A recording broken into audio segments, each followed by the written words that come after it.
Shalom, selamat pagi anak-anak. Bagaimana kabar kalian hari ini? Tentunya di tahun yang baru kita juga mempunyai semangat yang baru. Ya, meskipun kita pada tahun ini masih tetap melakukan pembelajaran jarak jauh, tapi ya itu bukan sebagai suatu hambatan buat kita ya. Baik anak-anak, sebelum kita memulai pembelajaran hari ini, marilah kita berdoa. Kita hening sejenak. Ibu yang pimpin doa.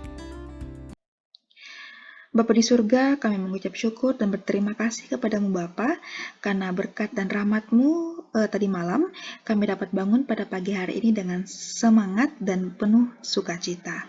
Bapa di surga, pada pagi hari ini kami akan memulai pembelajaran kami, kiranya Engkau menyertai kami, Engkau memberkati anak-anak ini, Engkau buka pikiran mereka agar mereka dapat memahami pembelajaran yang disampaikan guru-guru dengan baik.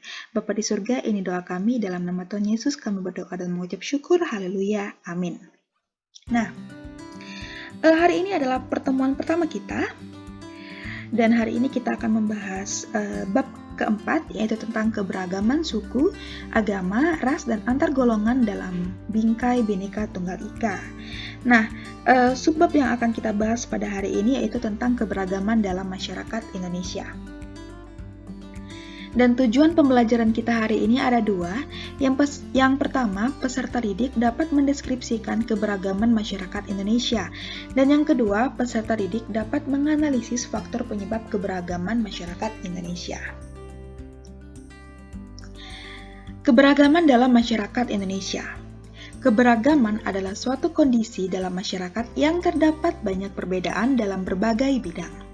Perbedaan tersebut dalam hal suku, bangsa, ras, agama, keyakinan, ideologi politik, sosial budaya, dan ekonomi.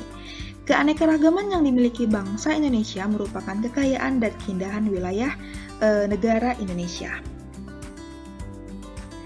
Keberagaman dalam masyarakat menjadi tantangan karena tumbuhnya perasaan kedaerahan dan kesukuan yang berlebihan yang dapat mengancam keutuhan bangsa dan negara Kesatuan Republik Indonesia. Oleh karena itu, upaya meningkatkan kerukunan antar suku, antar pemilik agama, dan kelompok-kelompok sosial lainnya yang dapat dilakukan melalui dialog dan kerjasama dengan prinsip kebersamaan, kesetaraan, toleransi, dan saling menghormati. Keberagaman Indonesia dipengaruhi oleh beberapa faktor, baik yang dari dalam maupun dari luar masyarakat. Secara umum, keberagaman masyarakat Indonesia disebabkan oleh 5, yaitu yang pertama, letak strategis wilayah Indonesia, kondisi negara kepulauan, perbedaan kondisi alam, keadaan transportasi dan komunikasi, dan yang terakhir itu penerimaan masyarakat terhadap perubahan.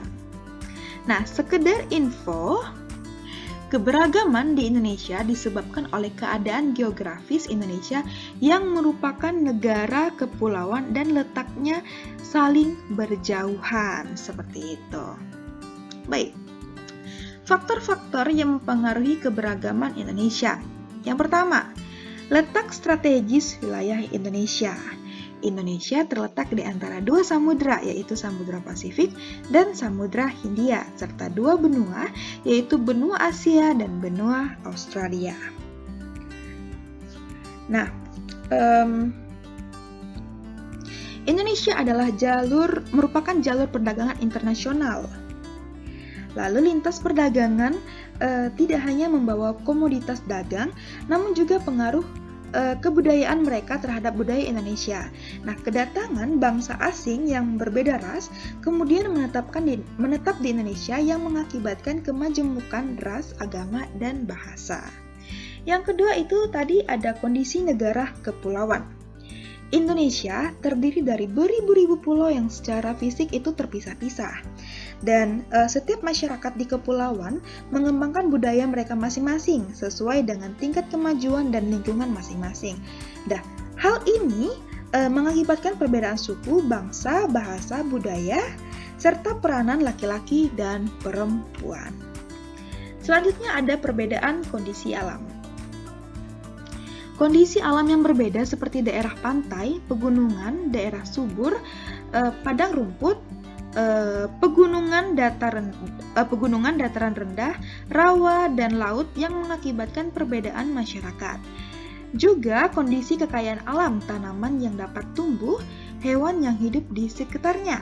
Nah, masyarakat di daerah pantai berbeda dengan masyarakat pegunungan anak-anak, seperti perbedaan bentuk rumah, mata pencaharian, makanan pokok, pakaian, kesenian, bahkan kepercayaan. Selanjutnya ada keadaan transportasi dan komunikasi. Kemajuan sarana transportasi dan komunikasi juga mempengaruhi perbedaan masyarakat Indonesia.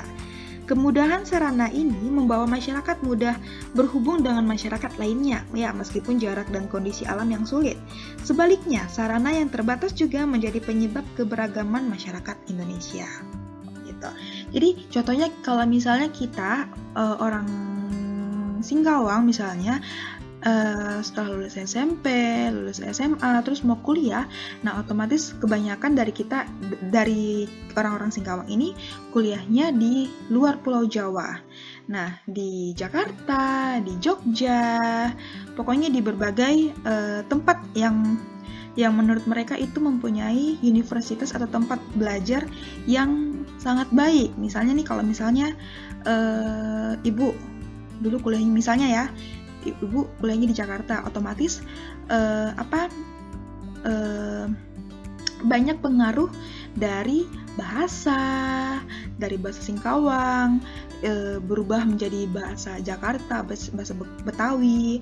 Terus kalau misalnya sekolah di Jogja, dari bahasa Singkawang akan berubah menjadi bahasa, misalnya ya bisa bahasa Jawa, bisa bahasa Sunda, seperti itu anak-anak.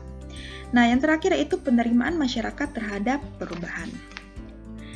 Sikap masyarakat terhadap sesuatu yang baru baik yang datang dari dalam maupun luar masyarakat membawa pengaruh terhadap perbedaan masyarakat Indonesia. Ada masyarakat yang mudah menerima orang asing atau budaya lain, seperti masyarakat perkotaan, namun ada juga sebagian masyarakat tetap bertahan pada budaya sendiri, seperti itu. Nah, sekian pembahasan kita hari ini. Ini ada latihan soal, ada tiga latihan soal. Ibu mau kalian kerjakan di buku catatan. Di buku catatan. Tulis soalnya ya, tulis soal, tulis tanggal, terus dikumpulkan minggu depan pada hari Selasa jam 9 deh kalau nggak salah, nanti ibu infokan lagi ya. Ini kerjakan di buku catatan, tulis soal, jangan lupa tulis soal. Oke, terima kasih anak-anak, terima kasih sudah mendengarkan penjelasan ibu. Kalau misalnya ada nih dari antara kalian yang kurang mengerti, kurang paham, boleh ditanyakan langsung ke ibu melalui komen di YouTube ini, di video ini boleh, atau tidak, atau chat langsung ke ibu melalui media WhatsApp, seperti itu ya. Terima kasih, selamat dan semangat belajar. Tuhan Yesus memberkati. Bye.